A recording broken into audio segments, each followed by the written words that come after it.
ఇప్పటికే కదా దేవుడి సన్నిధిలో ఉపవాసంలో ప్రార్థనతో గడిపి తీరడానికి దేవుడు మనందరి జీవిత స్థితిగతుల్లో దయచేసిన కృపావాసన బట్టి దేవుడికి స్తోత్రం. దేవుడి పగటి వేళ దేవుడి యొక్క బిడ్డలుగా మనల్ని తోడుకొని తీసుకొచ్చిన విధానం బట్టి దేవుడికి స్తోత్రం. దేవుడి యొక్క బిడ్డలుగా జీవించి తీరడానికి భాగ్యము, ఆయుష్, ఆరోగ్య, బలము, శక్తి, సామర్థ్యం దేవుడు మనకి కలిగించి తీరినందుకు దేవుడికి ప్రత్యేకమైన దేవుడికి స్తోత్రం. ఇప్పటి వేళ దేవుడి దశలో వాక్యాన్ని గురించి వాక్యాన్ని మనం చదువుతాం. సామెతల గ్రంథం 29వ అధ్యాయం దాన్ని 2వ వచనాన్ని మనం చదువుతాం. సామెతల గ్రంథం 29వ అధ్యాయం 2వ వచనం. నీతిమంతులు ప్రబలినప్పుడు ప్రజలు సంతోషింతురు, దుష్టులు ఏలినప్పుడు ప్రజలు నిట్టూర్పులు విడుతురు. చాలా ఇదే వాక్యాన్ని నేను గత వారం మీకు చెప్పి ఎంత మాత్రం మీకు గుర్తున్నదో నాకు తెలియదు. ఈ రోజు కూడా దాంట్లో నుంచే కొన్ని మాటలు నేను చెప్పడానికి మొదటిగా మనం చూసాం. నీతిమంతుడు పరిపాలన చెందడానికి అధికారం చెంది వచ్చి తీరితే అది ప్రజలకి సంతోషం ఇచ్చుకోగలిగి తీరుతుంది. అందులోని దేవుడి యొక్క వాక్యం నేను చెప్పుకొచ్చిన మాట మనం దావీదు గురించి మనం చూడగలిగితే దావీదు మంచి రీతిగా అధికారంలోకి వచ్చి తీరడం వలన దేవుని యొక్క ప్రత్యేక శ్రమలను నెరవేర్చేవాడిగా మారి తీరాడు. దాని వలన ప్రజలకి సంతోషాన్ని కలిగించి తీరాడు. రెండవదిగా సొలొమోను గురించి మనం చూసాము. సొలొమోను దేవుని యొక్క పరిజ్ఞానాన్ని అడిగి దేవుని యొక్క జ్ఞానాన్ని అడిగి ప్రజలకి సమాధానం కలిగే వాతావరణము ప్రజలకి పరిపాలన చేసే ప్రక్రియలో ఇచ్చుకోగలిగి తీరాడు. మూడవదిగా మన దేవుడి యొక్క వాక్య భాగంలో హిజ్కియా గురించి మనం చూడగలిగితే హిజ్కియా ఇశ్రాయేలు ప్రజల యొక్క ఆరాధన క్రమావళిలో కొన్ని మార్పులను తీసుకోగలిగి తీరాడు. ఆ రీతిగా ఇశ్రాయేలు ప్రజలకి ఏం చేశాడు? ఆరాధన క్రమావళిలో దేవుడి మంచి పరిపాలన ఇచ్చి దేవుని యొక్క ప్రజలుగా దేవుని యొక్క బిడ్డలుగా యథార్థత చెంది ఆరాధన చేసేవారిగా హిజ్కియా తన కాల తరగతిలో సమాధానాన్ని, శాంతిని, ఆనందాన్ని కలుగజేసుకోగలిగాడు. నాలుగవదిగా నెహెమ్యా గురించి మనం చూడగలిగాం. నెహెమ్యా తన పరిచయ కాల తరగతిలో దేవాలయ విషయంలో విశ్వాసం బద్దలైన విషయంలో ఆయన ఏం చేసుకున్నాడు? మంచి నాయకత్వం వహించుకోగలిగాడు. దాని వలన ఏం చేసుకోగలిగాడు? ప్రజల్ని మంచి విశ్వాసం చేసే ప్రక్రియలో తీసుకురాగలిగాడు. ఇరిగిపోయిన దేవాలయాన్ని తిరిగి కట్టించుకోగలిగాడు. ఇరిగిపోయిన గోడలను సరిపరచుకోగలిగాడు. అలా ఇశ్రాయేలు ప్రజల యొక్క విశ్వాసం ఏం చేసుకోగలిగాడు? బలపరచుకోగలిగాడు. ఇవన్నీ మనం చూసినప్పుడు నీతిమంతులుగా ఉన్న వారి గురించి మనం చేశాం. నీతిమంతులు నీతియుక్తంగా పరిచయం చేయడం వలన ప్రజలకి ఏం కలిగించి సంతోషాన్ని కలిగించి తీరింది. రెండో భాగం అక్కడ చెప్పుకున్న మాట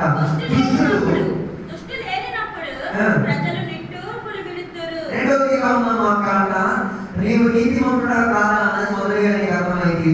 రెండోదిగా మనం చూద్దాం.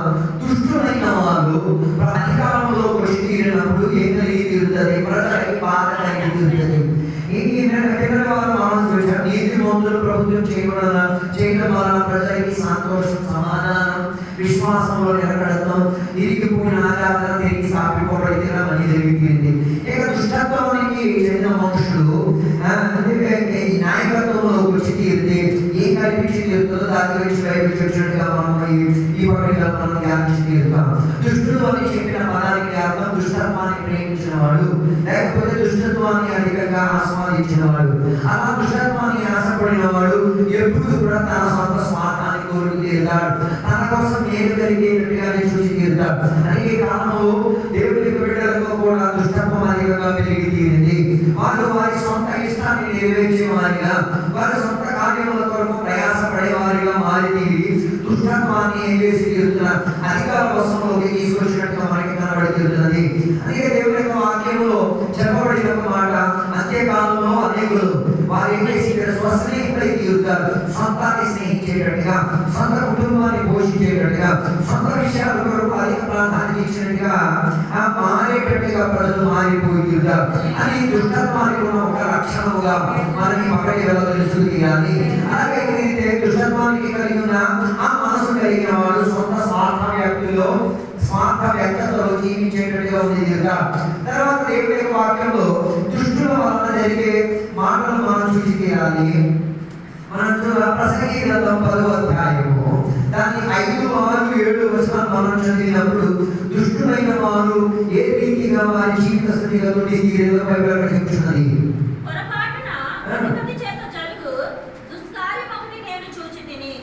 ఏమనగా బుద్ధిహీనులు గొప్ప ఉద్యోగములో ఉంచబడి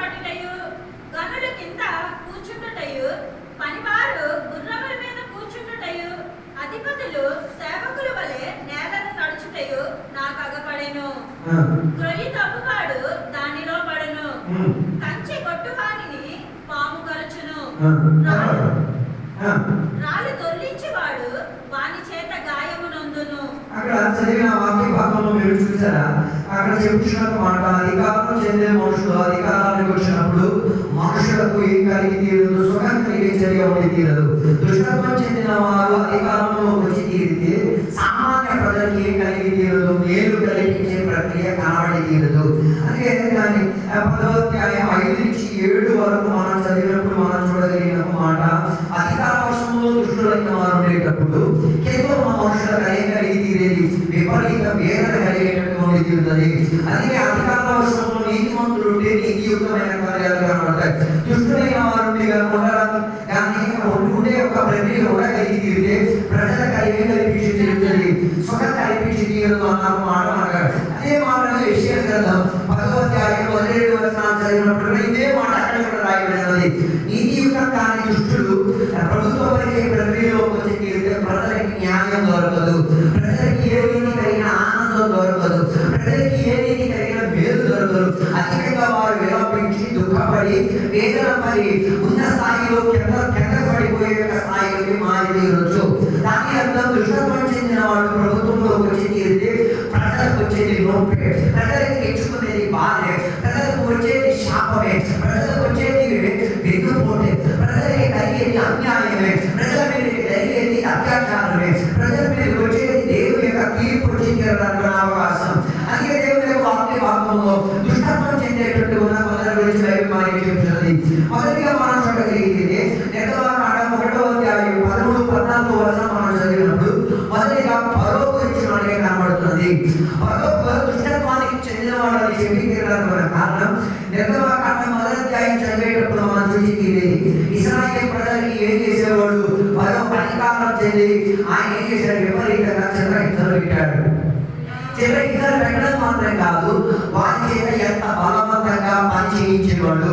అందుకే అక్కడ చెప్పుకున్నమాట, ఇశ్రాయేలు ప్రజలు ఏమైతే తీరారు, స్వేచ్ఛ కలిగిన ప్రజలు బానిసత్వంలో తీసుకొచ్చారు. విడుదల కలిగిన ప్రజలు దేవుడిని ఎడగలేనట్టు ఉన్న ప్రజలుగా వారి మీద బరువు బాధ్యతలు చేయింది.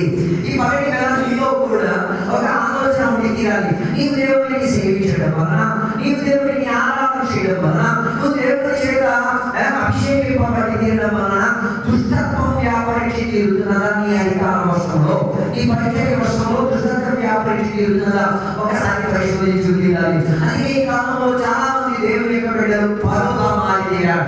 ఫరో యొక్క ప్రత్యేకత ఏంటో తెలుసా, ఆయన దేవుని యొక్క ప్రజలను ఏం చేసి తీరుతాడు, బానిసత్వంలో తీసుకెళ్ళి తీరుతాడు, ఇరికించే సిద్ధాంతంలో తీసుకెళ్ళి తెలుసు తీరాలి. ఇది దుష్టత్వానికి ఆధారం చెందినది.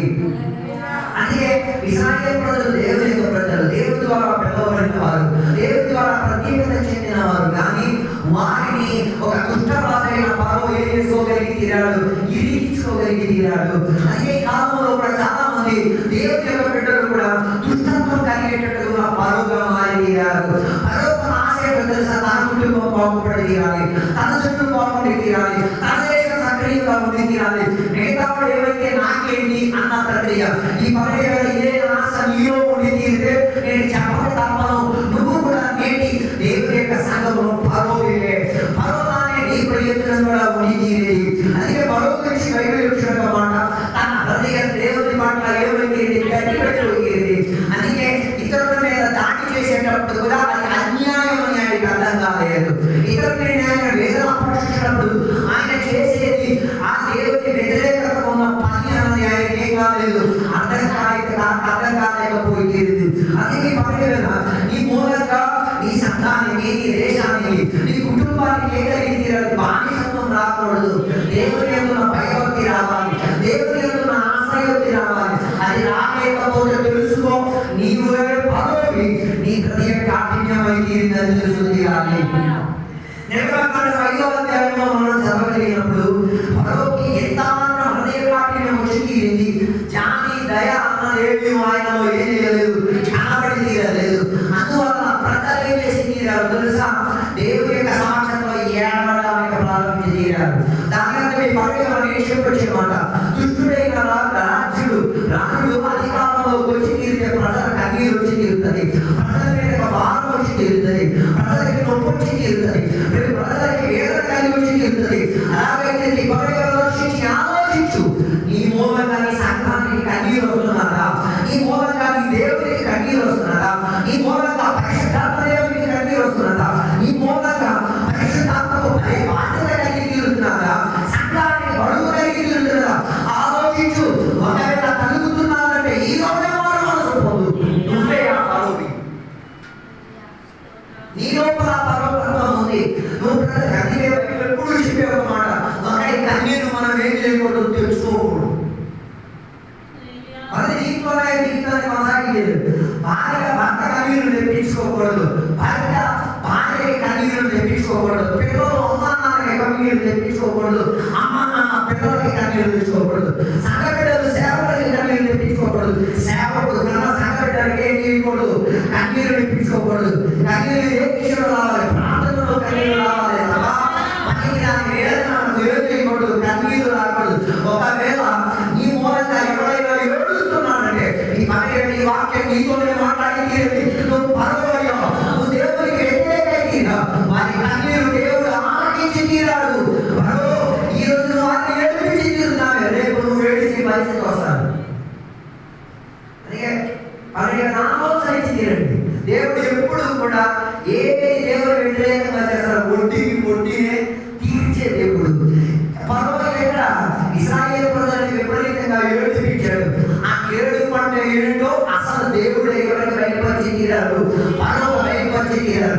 ఎలా బయలుపరిచి తీరాడు? చివరిగా సమాజంలో వచ్చి ఏం చేసింది? పర్వతంగా వారి ఇంటి లోపలికి తూరుకొచ్చి ఇంట్లో ఉన్న ప్రథమ ఫలాన్ని తీసేసి కన్నీరు అంటే దేవుడు తెలియదు. అక్కడతో కన్నీరు ఆగిపోలేదు. చివరి కన్నీరు ఎక్కడ తీసుకుంటారు తెలుసా? ఎర్ర సముద్రం మధ్యలో ఇశ్రాయేలు ప్రజలు దాటుకుపోయిన తర్వాత పర్వతం తన సైన్యానికి కన్నీరు కానిపించడం మాత్రం కాదు, వారికి కన్నీరు దేవుడు చేసి తాగనిపించింది. అందుకే నువ్వు పరువు అయిపోయి బాగుపడి తిరుగుతావని అనుకోకు, నువ్వు పరువు అయిపోయి ఏడిపించేసుకొని తిరుగుతావు అనుకోకూడదు. ఈరోజు నువ్వు ఏడిపిస్తావేమో, ఈరోజు నువ్వు ఇతరులకు ఎవరు నేర్పిస్తావేమో, ఈరోజు నువ్వు ఇతరులకు బాధపడుతున్నావు. నేను రాసేసి ఉంచుకోము, ఒక రోజు వస్తున్నది నువ్వు ఎంత ఏడిపించావో అది కుటుంబం అనుభవిస్తుంది. అది ఇక్కడ నువ్వు అనుభవించి తీరే లెక్క తీరిన తర్వాత రాత్రి తీరేది. అందుకే ఆలోచించే పరువుగా ఉన్న యాటిట్యూడ్ వదిలి తీరండి. అందుకే నేను చెప్పుకొచ్చిన మాట, పరువు దేవుడు అధికారాన్ని ఇచ్చాడు, దాని అధికారం మూలంగా ప్రజలకు ఏమి తీరాడు? విపరీత వేదన నుంచి తీరాడు. అది ఒక విషయం ఏడవాలి, దేవా పరువు లాంటి పరిస్థితి నాకొద్దయ్యా, పరువు లాంటి దుష్టత్వం నాకొద్దయ్యా, పరువు లాగా ఉన్నాను, నా మూలంగా ఎవరైనా ఏడుస్తాడు, నాకు ఒక్కసారి గుర్తు పెట్టించలేదు, నేను క్షాపించకపోయి వాటికి నేను క్షాపణకి తీరు నేను దాచిన కన్నీరు నేను బదులించుకోగలిగి తీరుతాను. అలాగే తీరితే నీ పర్వ స్వభావానికి ముగింపు వచ్చి తీరవచ్చు. రెండవదిగా బైబిల్ వచ్చిన మాట ఆహాబు గురించి బైబిల్ చెప్పింది. మొదటి రాజుల గ్రంథం 16వ అధ్యాయం 30వ వచనం. ఆహాబు గురించి మాత్రం చెప్తే సరిపోదు, ఆహాబు యెజబెలు మంచి దంపతులు. ఇట్లాంటి దంపతులు కూడా మన సంఘాల్లో కూడా బోర్డు ఉన్నాయి. ఆహాబు యెజబెలు గురించి ఉన్న ప్రత్యేకతలు మొదటి రాజుల గ్రంథం 30వ అధ్యాయం 16వ అధ్యాయం 30వ వచనం చదివినప్పుడు ఆహాబు దేవుని యొక్క బిడ్డగా ఉండి దుష్టత్వం ఏం చేశాడు? స్వేచ్ఛగా చేసే ఒక ప్రయత్నాన్ని చేసుకోగలిగి తీరాడు. ఎవరి సలహా మూలంగా తెలుసా? భార్య సలహా మూలంగా. యెజబెల్ అన్నది ఆహాబుకు భార్య. భార్య ఏం చెప్తారో ఈ భార్త వింటారు. అర్థం కాదు. కొన్ని ఏళ్ళలో ఏమీ జరుగుతున్నాయి, భార్య చెప్పిందే వేదవాక్యం, భర్త చెప్పిన దానికి ఏమి ఉండదు, ఏ విలువ లేదు. దానివల్ల ఏమైంది తెలుసా? యెజబెలు రాణిగా ఉండి భర్తను ఏం చేసుకుని తీరేది? గతించు తీరేది. కొన్ని కుటుంబాలకు ఉన్న శాపం ఏంటో తెలుసా? భర్తకి ఇవ్వాల్సిన గౌరవం భర్తకి ఇస్తూ తీరదు. అలాగే తీరితే తెలుసు తీరాలి. యెజబెలు తన కుటుంబాన్ని ఏం చేసి తీరేది? పాటు చేసుకోగలిగి తీరేది. అలాగే నేను చెప్పినట్టు నా ఉద్దేశం, ఆహాబు దేవుడు మంచి రాజ్యాన్ని తీరాడు, కానీ తన భార్య సలహా వినడం వలన తన కుటుంబాన్ని నాశనం చేశాడు, దేశాన్ని నాశనం చేశాడు, దేవుని యొక్క ప్రజలను విగ్రహారాధనలోకి నడిపించుకున్నాడు. విగ్రహారాధన కంటే ఎక్కడి నుంచి బయలుదేరి మంచి కుటుంబం లేకపోతే నీ ఇల్లు విగ్రహారాధన కేంద్రంగా మారిపోతుంది. అందుకే యెజబెలు తెలుసా? దుష్టాత్మ శక్తితో తన భర్తపై నియంత్రణ వహించుకు తీరి ఇశ్రాయేలు ప్రజలకి రాజుగా ఉన్న ప్రజలను ఏం చేశాడు? అధిక దుష్టత్వం చేసి తీరి ఇశ్రాయేలు ప్రజలను దేవుని దగ్గర నుంచి దూరపరుచుతుంది. ఈ పగటివేళ నేను చెప్పొచ్చిన మాట, నీ భర్త సహాయం వినాలే తప్ప భార్య భర్తకి సహాయం చేసేటట్టు ఉన్న అధికారం దేవుడు ఇచ్చు తీరలేదు. అందుకే ఈ పగటివేళ నీ వైవాహిక జీవితంలో యెజబెలుగా నీలో ఏదైనా ప్రవర్తన చేస్తూ ఉంటే ఈ పగటివేళ ప్రక్రియను తెలుసుకొని నీ కుటుంబాన్ని కాపాడుకో. నీ కుటుంబంలో వ్యాపారించిన ఆ అన్యాయ శక్తికి వైద్యుడి తీరాలి, ముగింపు వచ్చి తీరాలి. అందుకే ఇశ్రాయేలు ప్రజలకు ఏం చేసి తీరాడు? ప్రభుత్వం నుంచి తీరి పాపం చేయడానికి ఉన్న స్వేచ్ఛ నుంచి తీరాడు. దేవుడి యొక్క ఉగ్రత దిగి వచ్చి తీరేందుకు అధికారం ఇచ్చి తీరాడు. ప్రజలకి ఎంత మాత్రం పెట్టాడు. ఒకే ఒక ఉద్దేశంలో ఎవరు? భార్య చెప్పిన మాట ప్రకారంగా. అందుకే పవిత్రత నేను వచ్చే మాట, నీలో ఆహాకు చెందిన గుణాతిశయం ఉంటే, యెజబెలుకి చెందిన గుణాతిశయం ఉంటే ఈ పగటిలో పశ్చాత్తాపపడు. నీ కుటుంబాన్ని నువ్వు కాపాడుకో, నీ సంఘాన్ని నీవు కాపాడుకో, నీ దేశాన్ని నీవు కాపాడుకో, నీ సమాజాన్ని నీవు కాపాడుకో. అదే నేను చెప్పిన వాళ్ళ ఉద్దేశం. ఆహాబు దుష్టత్వం చెందే ప్రక్రియలో పరిచయం చేశాడు. దాని వలన సంగతి ఇశ్రాయేలు ప్రజలకు ఏం కలిగి తీరింది? విపరీతంగా వేదన కలిగి తీరింది. అందుకే ఆహాబు గురించి బైబిల్ చెప్పే ఒక మాట, ఆహాబు ఈజీగా ప్రజలకి లైసెన్స్ ఇచ్చి తీరాడు. తెలుసా? నీకు ఏది నచ్చుతానా చేస్తుంది. ఈ పగటి వేళ ఈ దుష్టత్వం చేసేది నీ కుటుంబంలో ఎదుగుతున్నదా? ఈ దుష్టత్వం చేసేది నీ సంఘంలో ఎదుగుతున్నదా? అది ఆహాబు నీలో నుంచి వ్యాపారిస్తున్నదా? యెజబెలు కూడా నీలో నుంచి వ్యాపారించదు. ఈ పగటి వేళ పశ్చాత్తాపపడు, దేవుడికి ఒప్పుకు తీరు, లేకపోతే దేవుడు వేసి తీరుతాడు, లేక అడిగి తీరుతాడు. అందుకే ఆహాబు యెజబెలు పరిస్థితి ఏమైందో తెలుసా? యెజబెలు ఉన్న ఇంటి కాడ నుంచి కింద పడింది, కుక్కలు ఏం చేసి తీరిందో తెలుసా? యెజబెలు సామాన్య జీవితంగా మారి తీరింది. దుష్టత్వం పెరిగి పెరిగి పెరిగి పెరిగి ఎంత గోడలు ఇంటి పైకి వచ్చిన దుష్టత్వం ఇంటి వచ్చి తీరుతూ ఒక రోజు నేల మీద పడేది. అందుకే ఒకటి వేళ పరిశుద్ధాత్మ దేవుడికి హెచ్చరించి తీరుతున్నాడు. ఆహాబుగా దుష్టత్వం చేయమాక, యెజబెలుగా దుష్టత్వం చేయమాక, ప్రజలకి ఏం చేయకూడదు, అన్యాయాలను నీ మూలంగా జరగకూడదు. అర్థం కాలేదు. కొంతమంది సంఘం బిడ్డలు ఇతర సంఘ బిడ్డలకి ఏం తీరింది? అన్యాయాలను ఛాన్స్ ఇచ్చి తీరు. యెజబెలు సలహా చెప్పి యెజబెలు ఏం చెప్తుందో తెలుసా? అది పర్వాలేదు, ఏదైనా పర్వాలేదు. యెజబెలు తెలుసా? ఆహాబుకి ఒకటి పొలం నచ్చింది. ఒకటి పొలం నచ్చినప్పుడు భార్య ఆహాబుకి ఆ పొలం ఏదో ఒక దానిగా ఏం చేయాలి? కావాలి. భార్య ఏం చెప్తుంది? నీకు ఆ పొలమే కదా కావాలి, పొలం నేనేం చేస్తాను. పదిగా బైబిల్ చెప్పింది పరాయి సొమ్ము ఏం చేయవు, విగ్రహారాధన ఫస్ట్ స్టెప్ ఇదే. అదో పరాయి అందరికి ఏం చేస్తుంది? నీకు నచ్చలేనప్పుడు పరాయి నీకు నచ్చితే పరాయి నచ్చింది నీ ఇంటికి విగ్రహంగా మారియదు. యెజబెలు ఏం చేసిందో తెలుసా? ఆ పొల యజమానిని చంపి ఆ దగ్గర నుంచి ఆ పొలం ఏం చేసుకుని తీరింది? రాజు చేయించింది. ఏమి సలహా! దానివల్ల ఏమైంది తెలుసా? ఆమె చేసిన అన్యాయం ఎవరు గుర్తించకపోయినా పైన దేవుడు గుర్తించి తీరాడు. ఈ పక్కన కదా నేను చెప్పొచ్చే మాట, నీ మూలంగా ప్రజలు ఏం చేయకూడదు? అన్యాయాలను తినకూడదు. ఇక్కడ సండే స్కూల్ జరుగుతుంది. సండే స్కూల్ జరిగినప్పుడు ఒక తల్లి దాని తల్లి అని పిలవకూడదు, కానీ దేవుని బిడ్డలు అయిపోయాడు కదా, దాని తల్లిని ఎక్కువ చేస్తాం. సండే స్కూల్ని ఏం చేయడానికి ప్రయత్నం చేసింది? ఆపడానికి ప్రయత్నం. మా పిల్లలకి సండే స్కూల్ కంటే ఏమి వద్దు. ఆ రోజు సండే స్కూల్ చెప్పిన సండే స్కూల్ టీచర్ ఏమో విపరీతంగా వేదన పడి దుఃఖపడదు. ప్రభువా, నీ పిల్లలకు నేను పాఠాలు నేర్పించిన ఇంత ప్రయాసపడుతున్నాను, అది కూడా లెక్కించుకోకుండా సండే స్కూల్ ఆపేయమని చెప్తుంది. ఏ హృదయం నాకు తెలియదయ్యా, ఆ తల్లి హృదయం ఎట్లాంటిదో నాకు తెలియదు. నాకు ఆ తల్లి పైన ఏం కాకూడదు, కలిసి రాకూడదు. ఆ రోజు ఆ సండే స్కూల్ టీచర్ ప్రార్థన చేసి జరిగిపోయింది. ఆ తల్లి బాగా వచ్చింది. కొన్ని రోజులు పోయిన తర్వాత తల్లి దేవుడిని విడిచిపెట్టింది. తల్లి దేవుడి నుంచి దూరం అయిపోయింది. దూరం అయిపోయిన తర్వాత పిల్లలు ఇప్పుడు మందు బట్టి ఇక్కడ మంచి మందు కలుపుతుంది. అన్ని చెప్పాలి. దేవుని సండే స్కూల్ నామకారమైన ప్రయత్నం నువ్వు చేస్తే నీ పిల్లలు సండే స్కూల్ కాదు కానీ ఊర్లో ఉన్న స్కూల్లో కూడా పనికి రావడం లేదు. అదే నీ పిల్లలు ఏం చేయకూడదు? అన్యాయానికి బానిసత్వం కాకూడదు. అన్యాయానికి బానిసత్వం కలుగుతున్న కారణం తెలుసా? ఆహాబు యెజబెలు కంట్రోల్ ఇంట్లో ఉండడం వల్ల నీ కుటుంబం ఏమైంది? నాశనం అయ్యే ప్రక్రియలో వెళ్ళింది. ఈ పక్కటి వేళ నీ కుటుంబం కోసం నీవేం చేయాలి? న్యాయయుతమైన ఏం చేయాలి? తీరాలి, అధికారం పొందుకు తీరి ప్రజలకి దేవుడి కట్టు తీరడానికి కూడా అవకాశం ఇచ్చి తీరాలి. అందుకే ఆహాబు మూలంగా ఇశ్రాయేలు సమాజం మొత్తం పాపంలో పడిపోయింది. ఈ పాటి విచారణ చేస్తూ నీ మూలంగా నీ సంఘటన పాపంలో తీరారా, నీ మూలంగా ఒకటి సంఘటన రాకుండా ఉంటున్నాడా, నీ మూలంగా ఒకటి ఆత్మాభిషేకం పొందకుండా ఉంటున్నాడా, నీ మూలంగా ఒకడు దేవుడికి దగ్గరికి రాకుండా ఉంటున్నాడా, అలాగైతే నీలో కూడా యెజబెల్ శక్తి ఉంది, ఆహాబు దుష్టత్వం ఉంది. ఈ ప్రకటన రాని వదిలేసుకో, తప్పును సరి చేసుకోగలిగి తీరితే ఏం చేయొచ్చు, ప్రజల దేవుడి దగ్గరికి తిరిగి రావచ్చు. మూడోదిగా బైబిల్ చెప్తున్న మాట రహోబాము గురించి, ఆయన నాయకత్వం గురించి చూడగలిగి తీరితే మొదటి రాజుల గ్రంథం 12వ అధ్యాయం చదవగలిగి తీరినప్పుడు అక్కడ మనం చూడగలిగినది రహోబాము అని చెప్పిన ఆ రాజు గురించి దేవుడు చెప్పుకుంటున్నాడు. ఆయన కూడా ప్రత్యేకత ఏంటో ఎవరి సలహా లేదు, ఎవరి సలహా ఆయనకి ఏమి అక్కర్లేదు. మొదటి రాజుల గ్రంథం 12వ అధ్యాయం చదవగలిగినప్పుడు ఒక రాజ్యాన్ని ఏది తీరాలంటే ఏం చేయాలి, అసలైన ఆత్మీకుల సలహా ఏది తీరాలి. ఈ రెహోబాము ఉన్న ప్రత్యేకత ఏంటో తెలుసా, ఆత్మీకుల సలహా వినడు, అనాత్మీకుల సలహా వింటాడు.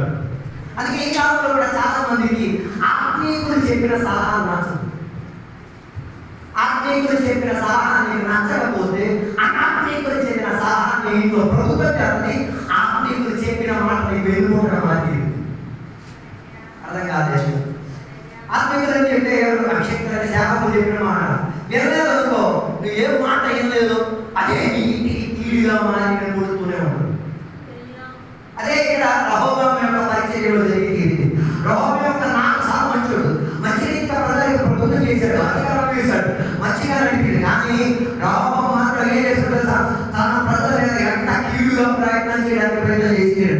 ఈ పక్కన నేను చెప్పొచ్చే మాట, రహోబాము తన ప్రజలకు ఏం చేశాడు ఆత్మీకుల సలహా వినడు. ఈ పక్కన నేను అడుగుతున్నాను మాట, నీకు ఆత్మీకుల సలహా నచ్చట్లేదా, నీ సంఘంలో సంఘటనలు చెప్పిన మాట నీకు నచ్చట్లేదా, తెలుసుకో నీలో కూడా రహోబాము ఆత్మ వ్యాపారం జరుగుతుంది.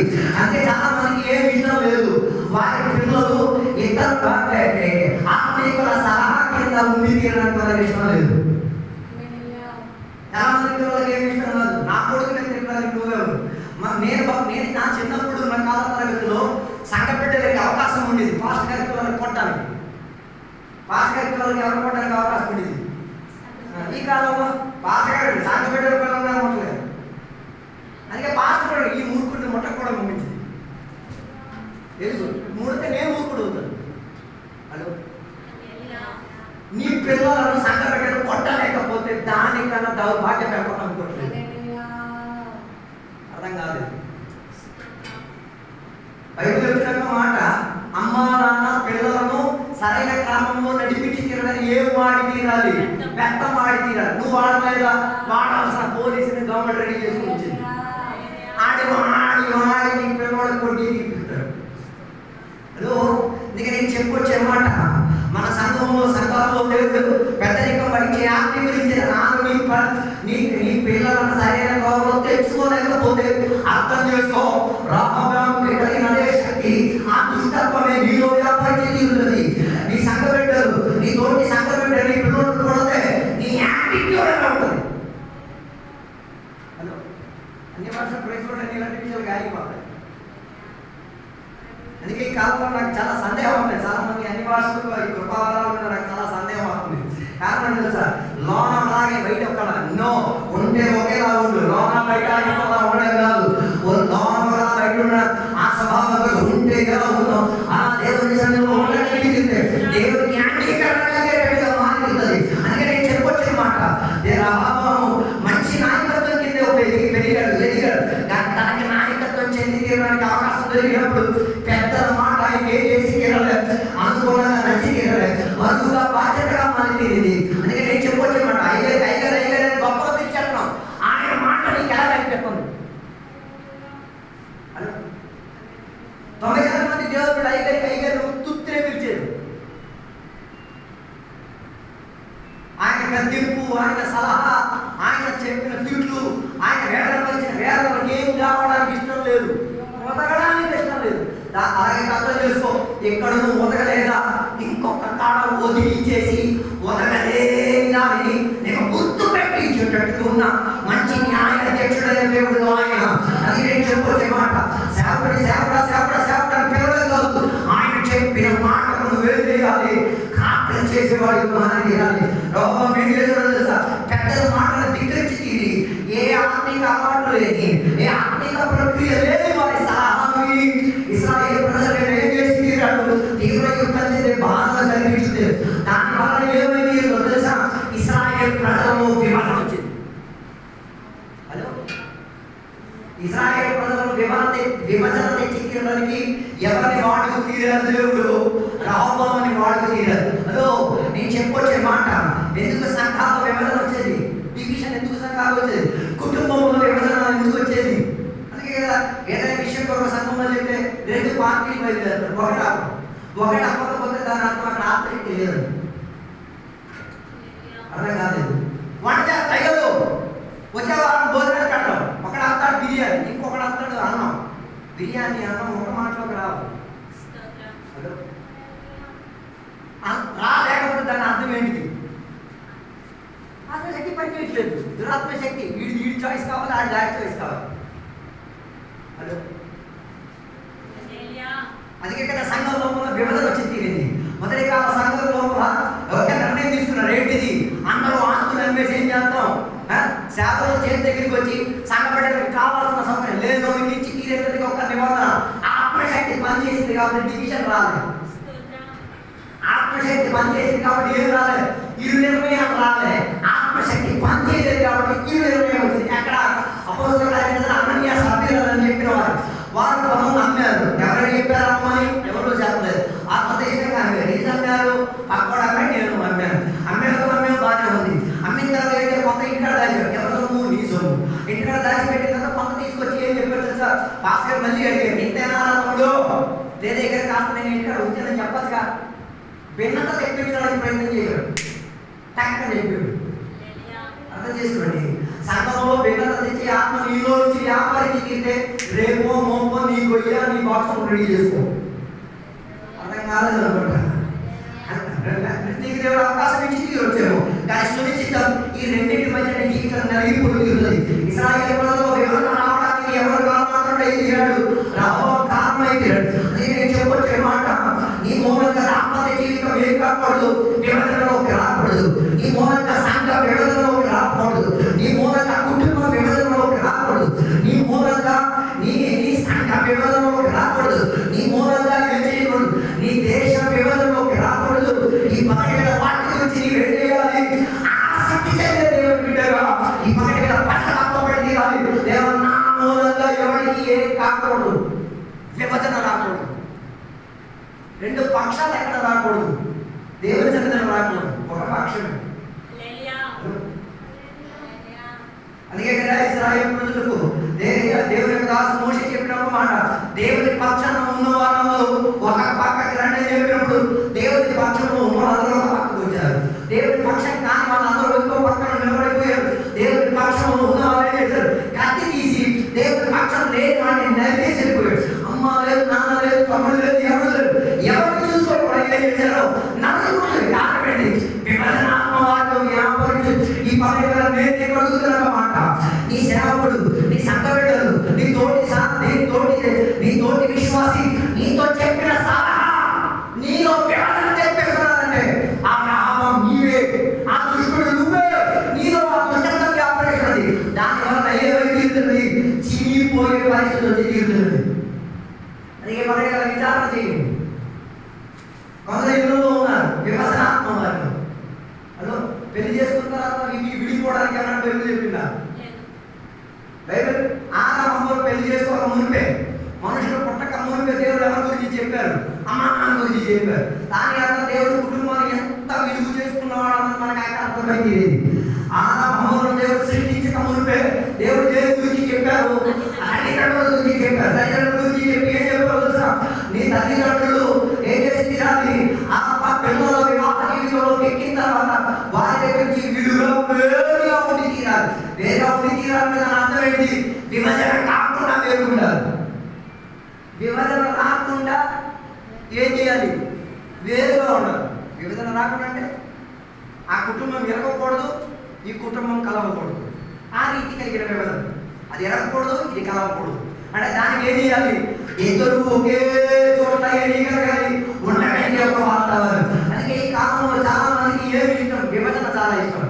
ఉమ్మడి కుటుంబాలు ఇప్పుడు లేవు, విడివిడిగా ఏమైపోతున్నారు, వెళ్ళిపోతున్నారు. కారణం ఏంటి? కలిసి వచ్చాక ఏమవుతుంది? చాలా వేదన. బైబిల్ అలా చెప్పట్లేదు. బైబిల్ చెప్పేది అందరూ ఏం చేయాలి?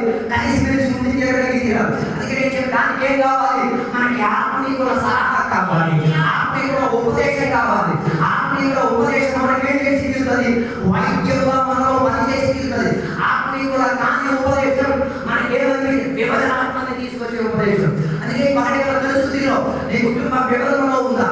నీ సంఘం నీ మూలంగా విభజనలోకి వెళ్ళిందా? నీ మూలంగా పరిశుద్ధాత్మక విభజన కలిగి. అందుకే సంఘం లోపల ఆత్మను ఆరాధన చేసేవారు కొందరు, ఆరాధన శైలి వారు కొందరు అలాగే ఉండదు. అందరూ ఆత్మలో ఏం చేయాలి? రావాలని దేవుడికి ఉద్దేశం ఉంది. అందుకే కొరికే పత్రిక 11వ అధ్యాయం ఇంటికి చదవాలి. ఒకవేళ సంఘటనలు అందరూ కలిసి అన్ని భాషలతో మాట్లాడుతున్నప్పుడు అకస్మాత్తుగా కూడా అన్నిటి వచ్చి తీరాడా? ఆ అన్నిటి వచ్చి తీరాడు ఈ అన్ని భాష ఆయన కూడా పొంగి తీరేటట్టుగా నీలో ఆత్మతో తీరాలి. వాటికి ఏమనిపించుకోకూడదు, ఏ పిచ్చి పిచ్చి మాట్లాడతారా ఆ బోధోదయం వాటికి అనిపించుకోకూడదు. అలా కాని యొక్క ఐక్యత ఏమై తీరాలి? వ్యాపరించుకోగలిగి తీరాలి. దాని అర్థం సంఘం మొత్తం అన్ని భాషలో మాట్లాడినప్పుడు బయట ప్రజలకు ఏమనిపించింది? మధ్య సేవించే ప్రక్రియగా అనిపించి తీరింది. అక్కడ వివరణ లేకుండా ఏమనిపించి తీరిందో తెలుసా? లోపల గుంపు బయట గుంపుని ఏం చేసింది? లోపల గుంపులోకి తెచ్చుకోగలిగి తీరేటట్టుగా పరిశుద్ధాత్మ దేవుడు వేసింది. ఆ వివరణాత్మనే చేసింది, కలిపే ఆత్మగా మార్చి తీరింది. దానికి ఉపదేశకుడుగా ఎవరు లేకపోతే ఉపయోగపడే దేవుడు లేకపోతే. నీలో నుంచి నీ మూలంగా ఏం రాకూడదు? విభజన రాకూడదు, డివిజన్ రాకూడదు. కొందరు పెళ్ళిళ్ళు చేసేదే తోటి సంఘ బిడ్డకి విభజన తెచ్చుకోవడానికి.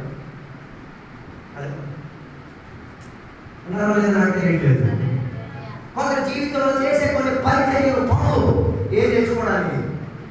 విభజన తెచ్చుకోవడానికి. అదో అలా తెచ్చుకుంటే నీ మూలంగా ప్రజలకు ఏం కలిగి వచ్చి తీరుతుంది? బరువు కలిగి వచ్చి తీరుతుంది. నీ మూలంగా ప్రజలకి కన్నీరు వచ్చుకోగలిగి తీరుతుంది.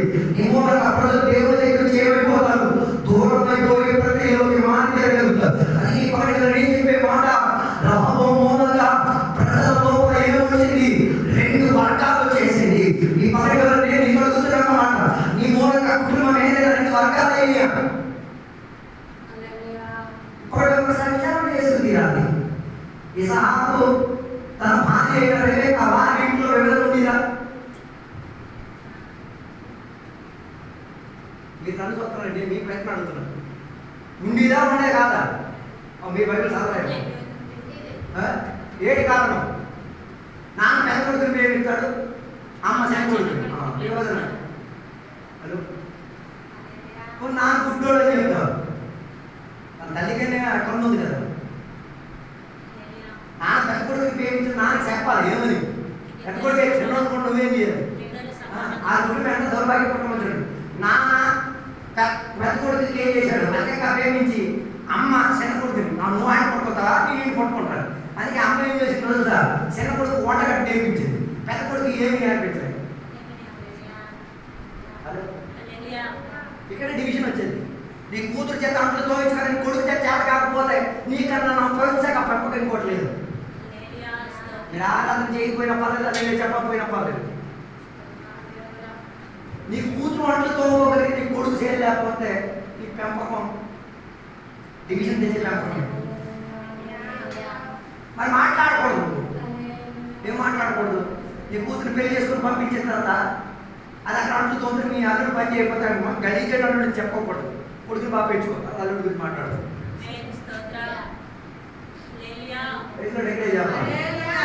వ్యక్తి కూడా అల్లుడి గురించి కాకపోతే డైలాగ్లు మాట్లాడు. నీ కొడుకు గురించి ఫస్ట్ మాట్లాడు, తర్వాత అల్లుడి గురించి మాట్లాడుతుంది. నీ ఇంటి విషయం ఫస్ట్ చూసుకున్న తర్వాత వేరే ఇంటి విషయం అర్థం కాదు. మా అల్లుడు మంచోడు, మీ వాడు మంచోడు, ఏంటి ఇక్కడ గోచి బాటల దగ్గర కడుక్కోవడం తెలియదు. అదే వచ్చిన కోడలు మాత్రం అన్నీ చేశారు.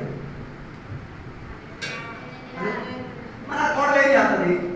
నాన్న ఇట్లా కట్టాడు, అంటులు కూడా తోమలేని కట్టావు, నీ అంటు నీ తోమాలి తోంది. మీరు ఎన్ని ఉపవాసం చేసినా, మీరు ఎన్ని హల్లెలూయా ప్రకటన ఎన్ని భాషలు మాట్లాడారు, మీకు కోటలు చేయదు. ఆత్మీయుడి భిన్నత నీ ఇంట్లోనే నువ్వు చూపించినప్పుడు అది వేరే ఇంటి కాడి నుంచి వచ్చింది, అది దానికి మించిన భిన్నత చూపిస్తుంది. కుటుంబ విషయాలే నేను చెప్తున్నాను, ఆ ఇంట్లో విషయం గురించి చెప్పట్లేదు. అందుకే పగడగారు ఏం మార్చుకు తీరాలి, సిద్ధాంతం మార్చుకు తీరాలి. ఆడపిల్లకి చెప్తే ఆడపిల్లకి ఇంటికాడ ఉంచిన నువ్వు మగాడికి వచ్చుకోగలిగి తీరాలి. నాకు ఆడదారు కూడా 12 గంటలకు పంపించారు రోడ్డు మీదకి. ఆడుకో న్యాయం, వీడుకో న్యాయం. హలో హల్లెలూయా. ఇప్పుడు ఇంకో న్యాయం న్యాయానికి కొట్టి తీర్చే రోజు వస్తుంది. లెక్క రాసుకొని ఉంచుకో, తీరుతో కొట్టి. అందుకే పగడగల నీ మూలంగా కుటుంబంలో వివరణ వస్తే ఈ పగడగల ఒప్పేసుకోలేవా, ఇది నా పరిచయం మూలంగా, నేను తండ్రిగా ఉండడం మూలంగా, నేను తల్లిగా ఉండడం వలన, నేను సంఘ బిడ్డగా ఉండడం వలన నా మూలంగా ఏమవుతుంది, ఈ వివరణ వచ్చింది. ఈ వివరణను నేనే చేసి తీరుతా, చట్టపరిచి తీరుతాను. అందుకే వైవాహిక జీవితంలో చట్టపరిచిన పాస్టర్ కాదు, చట్టపరిచిన సంఘ బిడ్డలు కాదు, చట్టపరిచిన దేవతలు కాదు, చట్టపరిచిన దేవుడు సృష్టికర్తైన దేవుడు సృష్టి ఏం చేసి తీరేది, చట్టపరిచి తీరేది. అందుకే బైబిల్ చెప్పేది మత్తయి సువార్త 10:11 చెప్పేది, దేవుడు చట్టపరిచిన దాన్ని మనుషులు ఏం చేయకూడదు, విడదీయకూడదు. అందుకే ఆత్మీయులు ఎప్పుడు ఏం చేయడానికి ప్రయత్నం చేస్తాడు, జరగాలని ప్రయత్నం చేస్తాడు. హలో మీరు ఆత్మీయులు గుర్తించేదారా ఈ యొక్క పని వాళ్ళు చేస్తారు. ఏంటిది, ఏ విడిపోయి ఉన్న దానిని ఏం చేస్తారు, అతికించే ప్రయత్నం చేస్తారు. ఏ ఇరిగిపోయిన దానిని సరి చేయడానికి ప్రయత్నం చేస్తారు. దుష్టత్వం చెందిన రాహోబోము తీరితే వెడపాటే వచ్చి తీరేది. హలో అందుకే విచారం చేయండి, నీ మూలంగా నీ కుటుంబం విడిపోయిందా, నీ మూలంగా నీ పిల్లలు విడిపోయిందా, నీ మూలంగా నీ సంఘం విడిపోయిందా, నీ మూలంగా నీ సమాజం విడిపోయిందా. ఈ పర్యటన ఏం చేయాలి, ఒకసారి విచారణ చేస్తూ తీరాలి. రాజ్య విభజన కాదు దేవుడు కోరేది, రాజ్యం కలిసి వచ్చేది దేవుడు కోరేది, సంఘం కలిసి వచ్చేది దేవుడు కోరేది, సాగు బిడ్డలు కలిసి వచ్చేది దేవుడు కోరేది, సాగు ఇంటి వారు కలిసి వచ్చేది దేవుడు కోరేది. దుష్టత్వం చెందిన వారు ఏం చేసేది, విభజనలోకి తీసుకొచ్చేది. హలో అందుకే ఈ ఆచారం లేటుకి రాకూడదని చెప్పేది, అది విభజనాత్మ. హలో ఎందుకు విభజనాత్మ, నువ్వేం చేయడానికి వస్తున్నావు, విభజించడానికి వస్తున్నావు.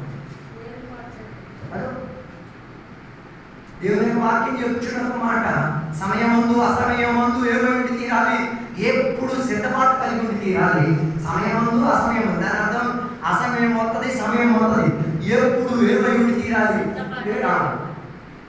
అందరికీ రెడీ లేదు, ఎప్పుడు వచ్చినా రెడీ లేదు, ఇంకెప్పుడు రెడీ అవుతారు. హలో రాకడానికి మొదలు రెడీ లేదు, దేవుడు ఎప్పుడు రావద్దు, ఇంకో గంట 2 గంటల తర్వాత నో. దేవుడు రాక టైం ఎప్పుడు జరుగుతుందో చెప్పలేవు, అకస్మాత్తుగా జరుగుతుంది. ఆ టైంలో ఒక విభజన, నువ్వు వదలబడతావా ఎత్తబడతావా.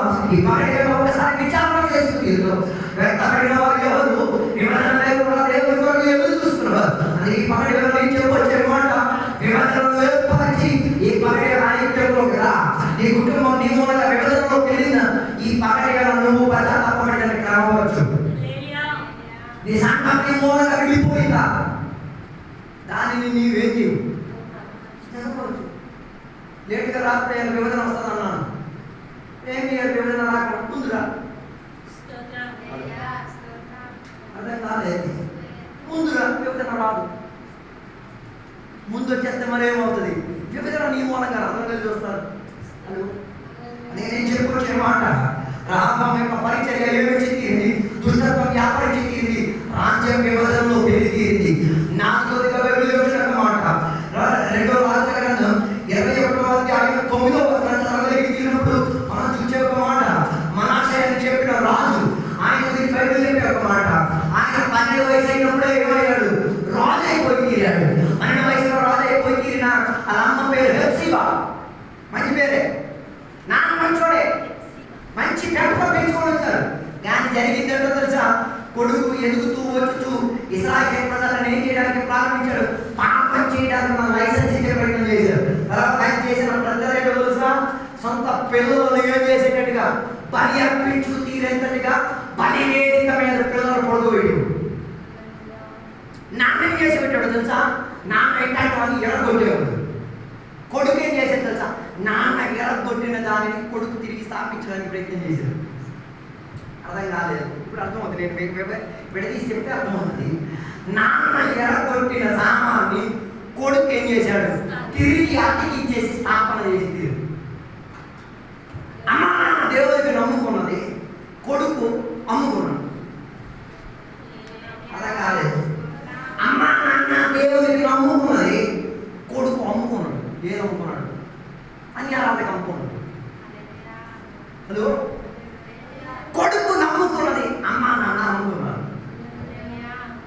హలో, పిల్లలు నమ్ముకున్నది, అమ్మ నాన్న ఏం చేస్తున్నారు? అమ్ముకున్నాడు. హలో, అర్థం కాలేదు. నువ్వు రక్షణ పొంది, మానవుడు పొంది, ఆత్మాభిషేకం పొంది, నువ్వు యథార్థంగా మన దేవుని బిడ్డగా జీవించినప్పుడు నీ పిల్లలు ఏదో ఎక్కడో అమ్ముకుంటున్నారు. ఆ ప్రక్రియలో లేకపోతే, ఏ ప్రక్రియ నమ్ముకోలేకపోతే, ఆత్మాభిషేకం పొందుకోలేకపోతే, నేరులోకి బాప్తిజం పొందుకోలేకపోతే, సంఘానికి రాలేకపోతే, నువ్వు నమ్ముకుంటున్నావు, వాడు రాకుండా అమ్ముకోతున్నాడు. వాడు నమ్ముకుని నువ్వు అమ్ముకుంటున్నావా? నీ పిల్లలు నీ కుటుంబం కోసం ఏడ్చి కన్నీరు వచ్చి ఉపవాసం చేసి ఆరాధన చేసి దేవుని దగ్గరికి సంపాదించినప్పుడు నువ్వు అదేం చెయ్యకుండా నువ్వు ఆయన చేస్తున్నావు, వారి నమ్మకాన్ని నువ్వు అమ్మేస్తున్నావు. ఇదే మనాసే చేసిన తప్పు. నాన్న నమ్ముకున్నది, కొడుకు ఏం చేసుకున్నాడు? అమ్ముకున్నాడు. ఫాస్టింగ్ అంటే అమ్మ తినకుండా ఉంటుంది, కూతురు కొడుకు పందిలా తింటారు. జాలి దయ లేకపోతే తింటారు. పిల్ల తినకుండా ఉపవాసం ఉంటే తల్లి పుల్లు తినేది. ఎక్కడికి వెళ్ళింది నీ మానవత్వం? ఎక్కడికి వెళ్ళింది నీ తల్లి ప్రేమ? ఎక్కడికి వెళ్ళింది నీ కుటుంబంలో ఐక్యత? ఆలోచించండి.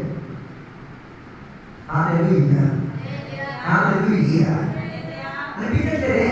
ఉపవాసం కొడుకుని చెప్పినప్పుడు కొందరు తిండి కనుక ఇక్కడికి వచ్చి గొంతుకు తిప్పుకొని అన్ని భాషలు మాట్లాడి దూకి గెలిచి కూర్చున్నప్పుడు పందిరా తినేసి వచ్చి ఇక్కడ కూర్చొని కథలు లేకుండా కూర్చున్న ఆ విధానం సార్ ఆలోచించి దాని అంటే నీ మనసాక్షి చచ్చింది. నువ్వెప్పుడో అమ్ముకున్నావు, వాడు నమ్ముకున్నాడు, నువ్వు అమ్ముకున్నావు. ఈ దేవుడికి అలా చేయడం వల్ల మనసు ఏం చేసుకున్నాడు? ఇశ్రాయేలు ప్రజలను ఏం చేసుకున్నాడు? అన్యాయాలలో ఉంది, పాపంలో ఉంది, దేవుడి దగ్గర నుంచి దూరం వచ్చే ప్రక్రియలో నడిపించుకొని తీరాడు. ఎన్ని రోజులైంది కుటుంబ సమేతంగా కూర్చొని ఉపవాసం చేసి?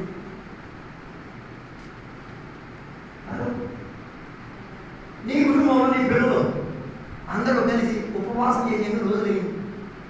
అక్కర్లేదు. కలిసి భోజనం చేస్తారు, కలిసి ఏడుస్తారు, కలిసి స్నానాలు చేస్తారు, కలిసి ఏం జీవితం. విభజన అనిపించట్లేదా? వేరైపోయింది అనిపించట్లేదా? ఈ పక్కన అది దుష్టత్వం తెలుసుకో, అది అన్యాయం తెలుసుకో, అది న్యాయయుక్తంగా తెలుసుకో. ఈ పక్కన దేవుడు మీతోనే మాట్లాడి దానివల్లనే నీ కుటుంబంలో సమాధానం లేదు, దానివల్లనే నీ కుటుంబంలో ఆనందం లేదు, దానివల్లనే నీ కుటుంబంలో ఏదో అనిపించట్లేదు, దేవుని సాన్నిధ్యం అనిపించట్లేదు. అందుకే నాన్న ఏం చేస్తున్నాడు? దానికి వ్యతిరేకంగా కొడుకు ఏం చేస్తున్నాడు? ప్రయత్నం చేసి తిరుగుతున్నాడు. నాన్న అన్యారాధన శక్తులు ఎర్రగొట్టినప్పుడు కొడుకు ఎర్రగొట్టిన దానిని ఏం చేస్తున్నాడు? తిరిగి కట్టించేసి ఇశ్రాయేలు ప్రజలకు ఏం చేశాడు తెలుసా? అన్యారాధన చేసి అవకాశం. ఈ పక్కన ఆలోచించు, నీ ప్రక్రియ కూడా ఇదే కదా. అలాగైతే నీలోంచి ప్రజలకు ఏం వచ్చి తీరేది? నష్టం వచ్చి తీరేది. చివరికి మనాసే చేసిన ప్రక్రియలో తెలుసా? సొంత కొడుకుని దేని మీద ఎక్కించేశారు? అన్యారాధనకి చెందిన బలిపీఠం మీద. ఈ పక్కన నేను ఇక్కడ అడిగేది, నీ పిల్లలు ఎక్కడ ఉన్నారు? Where is your kids? నీ పిల్లలు ఎక్కడ ఉన్నారు? నీ పిల్లలు దేవుని దగ్గర లేకపోతే, నీ పిల్లలు దేవుడిని సేవించలేకపోతే, నీ పిల్లలు దేవుడిని ఆత్మగా మారి తీరకపోతే, అన్యాయాలను నీ పిల్లల్ని కేకేస్తున్నది. అదే నేచర్స్ తీరుతుంది, ఆదానికి యుక్తంగా మార్చుతుంది, అన్యాయానికి యుక్తంగా మార్చుతుంది. అందుకే బయట విచారణ చేసుకో, ఆలోచించు. నీ కుటుంబాన్ని నీవు కాపాడుకోవడానికి ఏం చేయాలి? దేవుని సన్నిధిలోకి తిరిగి రావడానికి తీయాలి. మంచి నాయకత్వం నాకు కావాలంటే నా దుష్ట నాయకత్వం నేను వదిలిపెట్టి తీరడానికి నేను సిద్ధమని ఈ పగటి ఒప్పుకోగలిగితే ఏం చేయవచ్చు? దేవుని దగ్గరికి తిరిగి రావచ్చు. కానీ మనసు ఎలా తిరిగి రావలేదు? ఆయన తిరిగి రాలేదు. ఆయన మూలంగా దేవుని బిడ్డలు కూడా దేవుని దగ్గరికి దూరం అయిపోయి తీరారు. అందుకే వారి విచారణ చేయండి. నీ దుష్టత్వానికి ఆధారంగా నీ కుటుంబం రాదు. దేవుని బిడ్డల పిల్లలు దేవుని బిడ్డ నువ్వు అన్ని భాష మాట్లాడుతున్నా దేవుని బిడ్డవి. ఇప్పుడు అన్ని భాష మాట్లాడుతున్నాడా? నువ్వు దేవుని దగ్గర నేను బాప్తిజం తీసుకున్నావు. నీ పిల్లల బాప్తిజం తీసుకున్నారా? నువ్వు ఇప్పుడు ఆత్మిక స్థితిలో బాగానే వెళ్తున్నావు. నీ పిల్లలు ఆత్మిక స్థితిలో వెళ్తున్నారా? ఆలోచించు. ఆత్మిక స్థితిలో దానికి నువ్వేం చేయాలి? నీతియుక్తమైన పరిచర్యలు నీతియుక్తంగా దేవుని దగ్గర అలాగే ఏం చేయొచ్చు? దేవుని తట్టు వారి తత్వంలోంచి వారు ఏం చేయొచ్చు? దేవుని దగ్గరికి రావచ్చు. ఈ పగటి వేళ నీ దుష్టత్వాన్ని వదిలి తీరడానికి ఈ అవకాశంగా ఈ వాక్యం గురించి తీసుకో. కానీ మనసు ఏం చేయలేదు, దేవుని దగ్గరికి తిరిగి రాలేదు. 5వ కాబట్టి మాట హేరోదు గురించి. హేరోదు ప్రత్యేకత తెలుసా? ఈయనకి ఏం ఇష్టం కాదు, దేవుడి ఇష్టం కాదు, దేవుడి ఉపదేశం ఇష్టం కాదు. వీడికి ఇష్టమేమో తెలుసా? నిర్దోషముగా ఉన్న పిల్లల్ని ఏం చేయాలి? సెంబియాలి. ఏ తప్పిదం చేయలేని పిల్లల్ని. అందుకే మొదటి మత్తయి సువార్త పుస్తకం 2వ అధ్యాయం 16వ వచనం చదివినప్పుడు యేసయ్య జన్మించిన వార్త ఎవరు విన్నారు? హేరోదు విన్నాడు. యేసయ్య జన్మించిన వార్త విన్నప్పుడు హేరోదుకి ఏం కలిగిందో తెలుసా? కసి కలిగింది. యేసయ్య జన్మించింది, యేసయ్య గురించిన వార్త ఏమని విన్నాడో తెలుసా? యూదులకు రాజు పుట్టాడన్న వార్త వినేసరికి ఎవరి గుండె లోపల కలిగి వచ్చేసింది? హేరోదు గుండె లోపల కలిగి వచ్చింది. హలో, యూదులకు రాజు పుడితే ఏ రోజు గుండె కింద కలిగి వస్తుంది? ఆయన రాజు ఈడు రోజు. ఇక్కడ ప్రాబ్లం వచ్చింది. ఓ రోజు నాయకత్వంలో ఉన్నప్పుడు ఇంకొక రాజు పుట్టాడంటే ఉన్న రాజు పోయి మారుతుంది. ఎందుకు? ఇది పోతుంది. ఇది నేటి దేవుని బిడ్డలు కూడా ఏ ప్రక్రియలు ఉన్నారు. ఉన్న పోస్ట్ ఊడిపోద్దని చెప్పేసి కొత్త చెప్పేస్తారు. అర్థం కాలేదు. కొన్ని కుటుంబాలు కూడా అలాగే కదా, నా పోస్ట్ పోయి ఇంకొకరికి వచ్చేస్తే నా పోస్ట్ ఏ రోజు ఆత్మ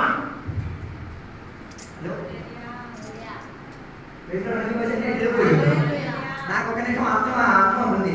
నేను ఈ వీధి కాడ కావాలి, మీరు స్వార్థ సెక్రటరీ నాకు అయిపోయింది. పర్లేదు, అలాగైనా మీరు కోపడండి.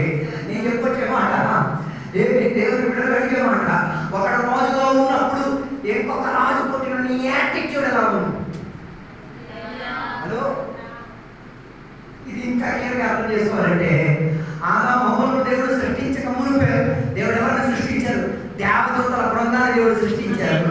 దేవదూతల బృందం దేవుని ఎదుట జీవించాల్సిన ప్రక్రియలో జీవించలేదు కాబట్టి దేవుడికి ఎవరు పుట్టించాల్సిన అవసరం వచ్చింది? ఆదామును పుట్టించాల్సిన అవసరం వచ్చింది. ఆదామును దేవుడు పుట్టించినప్పుడు దేవదూతలకు యాటిట్యూడ్ ఎలా ఉంది?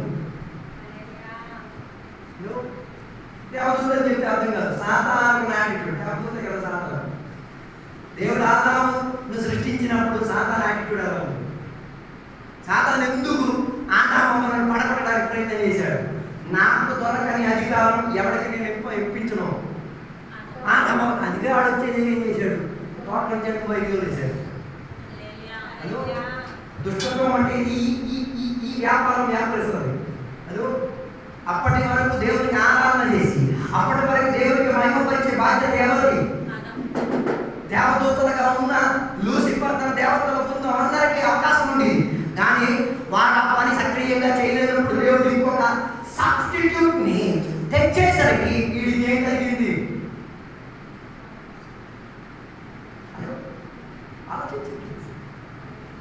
ఇదే కదా హేరోదు యాటిట్యూడ్ మనలో ఉన్నది. అప్పటి వరకు మీరు సంఘంలో ఆరాధన నడిపించిన వ్యక్తి మిమ్మల్ని అక్కడ పక్కన కూర్చోబెట్టి ఇంకోటి అవకాశం ఇస్తే నీ యాటిట్యూడ్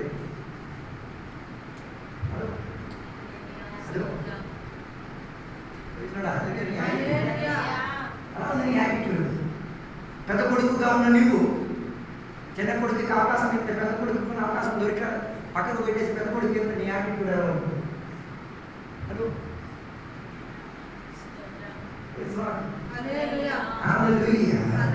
దానికి హేరోదు ఏం చేశాడో తెలుసా? అది బతకడం కన్నా చంపడం. ఓ లార్డ్, ఇదే చాలా మంది కూడా చేసేది. ఎలా? హేరోదు అయితే డైరెక్ట్గా పిల్లలను ఏం చేశాడు? మనుషులు పెట్టి చేపించేశాడు. మనం ఎలా చెప్తాం? మాట, చూపు, క్రియ, ప్రక్రియ అవతల మనిషిని ఏం చేస్తుంది? అలాగైతే నువ్వు హేరోదు వేరు చెప్పగలుగుతాం. హలో హలో, నాకు 12 శిష్యుల బృందంలో ఇస్కరియోతు యూదా ఊరిపోసుకొని ఏం చేసుకున్నాడు? చచ్చిపోయాడు. ఆడి చోటు వీళ్ళు ఏం చేశారో తెలుసా? దేవుని నిర్ణయం ఏం అడగకుండా వీళ్ళు ఏం చేశారు? ఆడి చోటు ఇంకొకటి ఇచ్చారు. దేవుని అడగలేదు, వీళ్ళే ఏం చేసుకున్నారు? చీటీ వేసుకొని వాడు వేరే ఎత్తారు. ఆయన పేరు ఆ రోజే తప్ప ఇంకెప్పుడు పలకలేదు. అయితే నేను మీకు అడిగే ప్రశ్న, ఆ 12వ వాడు ఎవరు? మత్తయ్య కాకపోతే ఇంకెవడు? దేవుడు ఎన్నికపరిచిన వాడు ఇంకెవడు కాదు, పౌలు గారు. గాలి శిష్యుల బృందం ఆయన ఏం చేయలేదు, అంగీకరించారు. అభిషేకులే, పరిచయం చేసిన వాళ్ళే, అనేక ఆత్మలు సంపాదించిన వాళ్ళే, కానీ ఏదో ఆత్మ లోపల ఉంది. మేము ఎంచుకున్నవాడు వాడు మాత్రమే ఉండేవాళ్ళే తప్ప దేవుడు ఎంచుకున్న వాడిని వెళ్ళి ఏం చేసుకోలేకపోయాడు, అంగీకరించలేకపోయాడు. ఏ పక్కన నేను చెప్పే మాట, దుష్పంతం మనలో ఉందో లేదా ఉన్న సిద్ధాంతం మీద పోల్చుకు తీరాలి. నువ్వు ఒక అధికారంలో ఉండి ఆ అధికారం ఇంకొకటికి దేవుడు ఇచ్చి తీరితే నీ మనసులో ఉంటుంది. కానీ హేరోదు ఏం చేశాడో తెలుసా? యేసయ్య సంపలేకపోయాడు. బదులుగా ఏం చేశాడో తెలుసా? ఉన్న పిల్లలంతా కూడా చంపి పక్కన నేను ఇక్కడికి వెళ్ళి నీ మూలంగా హత్య జరిగి చచ్చిపోయే ఎవరో ఉన్నారో అది ఎంతమంది పక్కన విచారణ చేసుకున్నారు. అందుకని యేసయ్య చెప్పిన ఆ మాట ఒకసారి పలికింది. ఒక స్త్రీని ఏ చూపుతో చూస్తే, మోహపు చూపుతో చూస్తే ఏం చేసినట్టు? ఒక స్త్రీ ఒక పురుషుడు చూస్తే హలో యేసయ్య చెప్పాడు హత్య చెయ్యకూడదు. మనం హత్య అంటే ఎలా అనుకుంటున్నాం? పొడిచి చెప్పి నో, అది హత్య అనుకుంటాం. హలో, అది హత్య అనుకుంటాం. 3 సంవత్సరాలు చచ్చిపోయాడు. నో, నువ్వు పొడవక్కర్లేదు. నీతియుక్తమైన చోట్ల నీతి మాట్లాడకపోతే చెప్పేటట్టే. నీ కంటి ముందు మొగడు దేవుడికి నమ్ముకొని అమ్ముకోబడుతున్నాడు, చూసావు, సైలెంట్గా వెళ్ళిపోయి చంపేవాడిని. నువ్వు ఇలా నడిచేస్తున్నావు. అప్పటి వరకు బల్లారాలను తినినోడు మందు తాగుతున్నాడు, నువ్వు చూచావు, నీ కంటికి కనబడింది, సైలెంట్గా వెళ్ళిపోయావా అని చంపేసి. దేవతాత్మ నీలో ఉంది. హలో, ఈరోజు అట్లా తాగాడు, నువ్వు చూసావు, నువ్వు అట్లా చంపేశావు. రేపు నువ్వు తాగుతావు, ఇంకొకటి చూస్తాడు, వాడిని చంపుతాడా బతుకుతాడా పలకెత్తాడా ఒకసారి ఆలోచించు. దుష్పరిమానుకున్న ప్రత్యేకత ఇదే. ఒకసారి చంపబడి మళ్ళీ మళ్ళీ చంపడానికి ప్రయత్నమే. కానీ దేవుడు ఆశించేది దేవుడు వచ్చినది చంపడానికి కాదు, మనల్ని చెత్తగలిగించడానికి. ఈ మహిళ నీతియుక్తమైన రాజు యేసయ్య కాబట్టి తిరిగిపోయిన దాన్ని, చంపబడడానికి యుక్తమైన దాన్ని దేవుడు కాపాడే ప్రయత్నం. ఏదో అలా కాదు, ఏదో చేయడానికి ప్రయత్నం చేశాడు, చంపడానికి ప్రయత్నం చేశాడు. అందుకే కదా మోషే జీవించిన కాలంలో ఏ పని జరిగింది? ఇశ్రాయేలు పిల్లలను ఏం చేయడానికి ఆదేశించారు? చంపడానికి. ఎలా చంపడానికి? నైల్ నదిలో పిల్లలను బతుకునడానికి ఏం చేయాలి? ఇసిరియాలి. అదేంటిది? అది ఒక ఆరాధన ప్రక్రియ. ఎందుకు? నైల్ నది ఐగుప్త దేశస్తులకు రాజు వారికి దేవత. ఆ దేవతకి ఏమి చేస్తున్నారు? పిల్లలు బయట చేస్తున్నారు. ఆ పిల్లడు ఆ నీళ్ళలో మునిగి చచ్చేటప్పుడు ఆ దేవతకి ఏమనిపిస్తుంది? ఆనందం అనిపిస్తుంది.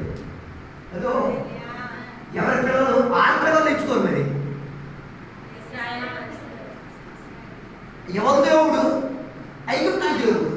ఆంధ్రలో ఇచ్చుకోవచ్చు కదా, అయితే కాదు. ఆ కాలం పిల్లలు ఇస్తే మా పిల్లడికి ఇచ్చే ఎలాగైపోతే ఇచ్చేది ఎవరు? ఇశ్రాయేలు. అలాగే ఇన్ని పిల్లలు అన్య దేవతకే బయటిది, మర్యాద అర్పించబడింది. కానీ ఆ మంత్రసానులు ఏం చేశారో తెలుసా? వారికి మాట చెప్పారు. వాళ్ళు చెప్పారు, అయ్యో మేము ఈ పని చేయలేము, మేము ఈ పని చేయకపోయింది. అన్యాయపు మరణం మామూలుగా ఎవరికి జరగకూడదు. అందుకే వీళ్ళు ఏం చేశారు తెలుసా?